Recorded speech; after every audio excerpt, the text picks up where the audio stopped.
Hey, welcome to Let It Be. I'm Vanessa, and this is my little corner of music YouTube.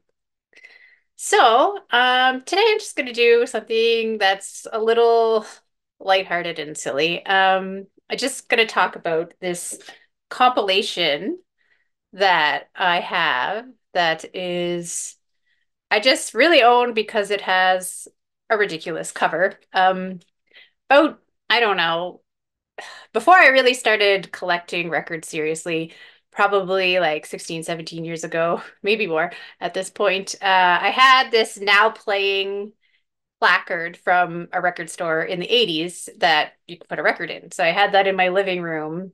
And I would buy records at the thrift store that I thought had funny covers and just switch them out just as a, I don't know, because just a fun little thing to do. And that's how I ended up picking this up. And I've kept it over the years just because I love the cover. I just think it's just such a weird design choice. Like, I don't really get what they were going for with it. Like, it's just kind of funny to me. So it's put out by a label called Quality Special Products, which was a big compilation label here in Canada in the late 80s into the 90s. And that is how I remembered them. When I was growing up, you'd always see a lot of the compilations with that quality records label on it. So, like, these albums were super important to us in the 90s. These dance mix every year, like 95, 94, whatever. And they were put out by Quality. They were heavily advertised on TV at the time because they were tied in with Much Music.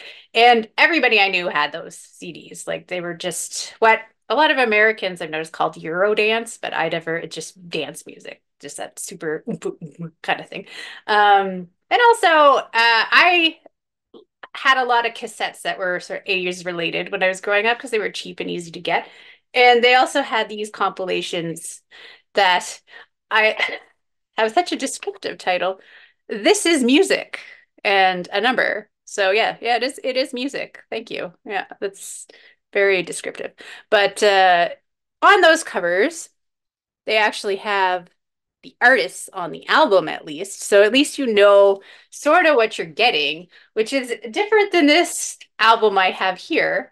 This My Favorite Music. So they're very creative, as you can see, which just has random people. And I'm assuming they were not like specially taking photos for this cover because it's um, cheap stuff. So I mean, like they're probably just stock photos. I'm assuming from a catalog of like, look at this guy with his hat. I don't know. Like he looks like he's kind of going on a safari or something. He's going sailing. But he really likes Olivia Newton-John, apparently. All the people on this cover are just saying band names that are in the album. So I guess that's to be a little helpful to the people looking at this at the store so they know somewhat what the hell this is all about, because otherwise it's just a bunch of random people.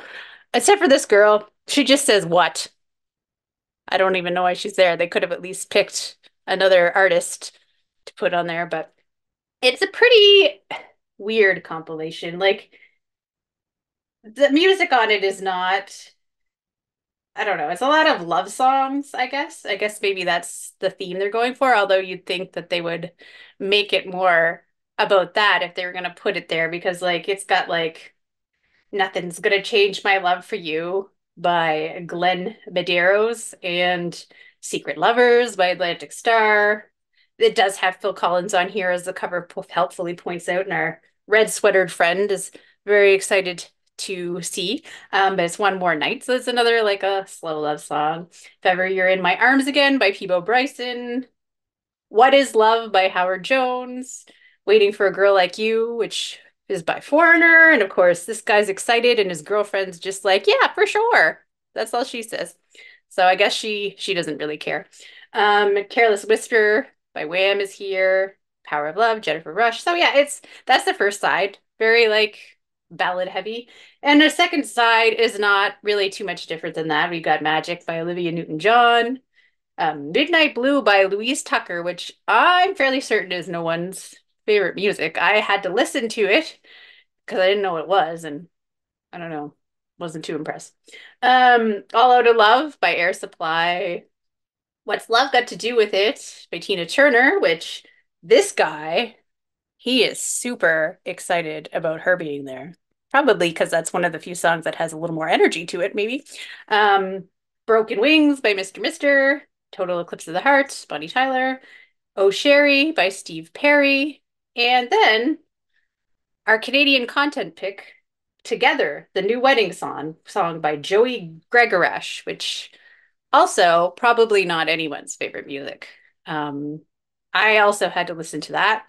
And I recognize it a bit from the adult contemporary radio station growing up, but it's pretty certain that it's not anybody's favorite music. So yeah, I don't know why they didn't just go with like more of a soft rock or like solid gold kind of theme for this because my favorite music really doesn't tell you much about it, but I still love it because it's so ridiculous. Like these people, they're just, well, our Steve Perry fan, she's a little more standoffish. She's a little more aloof. She's not quite as excited. And that's the same with the Olivia Newton-John guy. Like they're playing it cool, right? But, you know, got to keep up at appearances if you're going to be on the My Favorite Music cover compilation.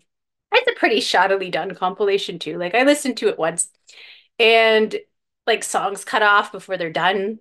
The audio quality is not great. Like it's just kind of it's just funny to me. But like I said, only own it for the cover. So yeah, that just a little stupid fun thing to talk about. I love these weird compilations from back then where they were just pumping them out and they're just throwing whatever will stick at the wall and seeing what happens. So I have no idea if this sold well. I've never seen it anywhere else. I've never seen anybody talk about it. I just saw it that one time and I had to get it because of all these crazy people on the cover. Yeah, so I don't know that it's a huge surprise that by the late 90s, Quality Records was no more.